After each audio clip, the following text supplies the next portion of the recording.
Magandang araw mga classmates. Kayo ba ay nag-iisip kung yayaman kayo?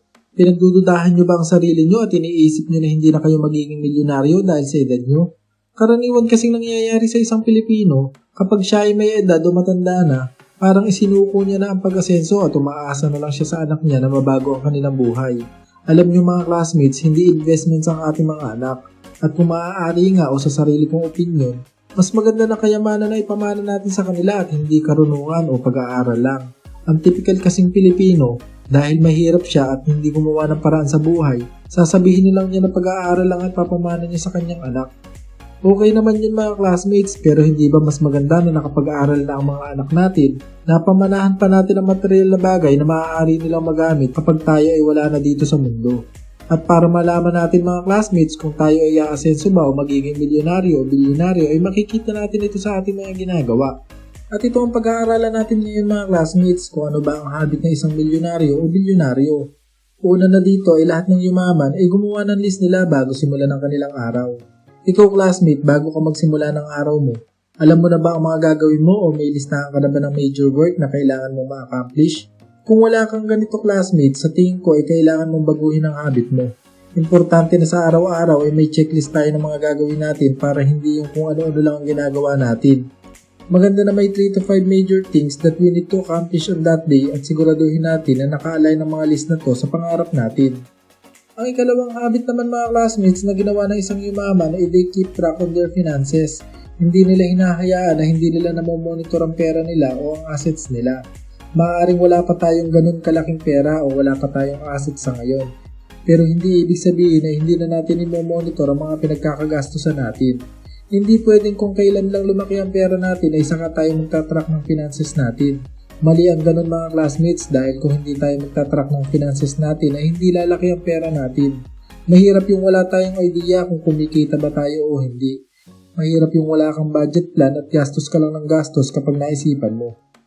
Ang ikatlong habit naman mga classmates ay they always make a plan.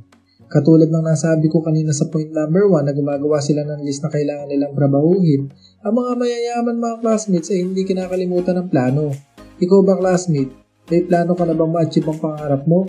Sabi ng iba, madali daw magplano kapag may pera ka. Pero sa totoo lang mga classmates, magkakapera ka kung may maganda kang plano. Hindi yung aasa ka sa pera para umasenso. Tandaan natin mga classmates na ang pera ay isang tool lang para maabot ang pangarap at kapag successful na tayo o na-achieve na natin ang success, money will follow. Ang ikaapat na habit mga classmates ay they delegate their work. Kung ikaw ay may trust issue o yung wala kang tiwala sa mga tauhan mo o sa mga kasama mo sa negosyo o sa ginagawa mo, malamang na hindi ka marunong mag-delegate ng trabaho o hindi mo ito pinapaubaya na gawin ng iba. Kung ganito ka classmate, sa opinion ko ay kailangan mong baguhin ang attitude mo na to. Kailangan mga classmate, para mas dumami pa ang magawa mo o para mas mapabilis mo pa ang pag-unlad mo, dapat ay marunong ka magbahagi ng trabaho.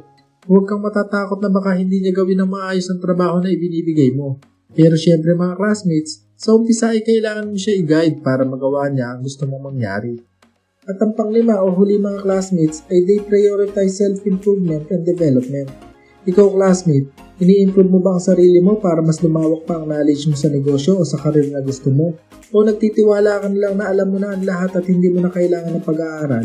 Sa tingin ko mga classmates, lahat ng tao ay kailangan na patuloy mag-aral. Hindi pag-aaral sa academics o pag-aaral sa eskwelahan. Ang tinutukoy kong pag-aaral dito ay pag-aaral sa career na gusto mo. Kung sa tingin mo ay food business talaga ang gusto mo, kailangan na continue sa pag-aaral mo para ma-enhance mo pa ang serbisyong ginagawa mo. Maganda din na nakaka-attend ka ng forum o seminar para makapulot ka pa ng mas madaming idea. Ayos! Ilan lamang ito mga classmates sa habits na ginagawa ng mga mayayaman. Pero kung may idea din kayo, ay pakisulat naman ito sa ating comment section sa ibaba para matuto din kami. Ano mga classmates, may natutunan ba kayo sa mga tinalakay natin ngayon? Sana ay nakapulot kayo ng idea dito at magamit nyo ito sa inyong pang-araw-araw na buhay para umunlad palalo ang inyong negosyo. At bago tayo mag-iwa-iwalay mga classmates, kung hindi ka pa nakasubscribe dito sa ating channel ay pakihit naman ang subscribe button at pakiclick mo na din ang notification bell para palagi kang updated dito sa ating klase. Madalas ay nag-upload tayo ng video dito na maaaring makatulong sa atin sa pag-abot sa ating mga pangarap. At kung may mga kaibigan o kakilala din kayo mga classmate na sa tingin nyo ay matutulungan natin ay pakishare naman ang video natin na to para mas lumaki pa ang community natin. Ang layunin natin dito ay para matuto tayo sa pagnenegosyo at umunlad ng bawat isa. Stay tuned lang kayo dito sa ating channel mga classmates at magkita-kita na lang ulit tayo sa ating next video.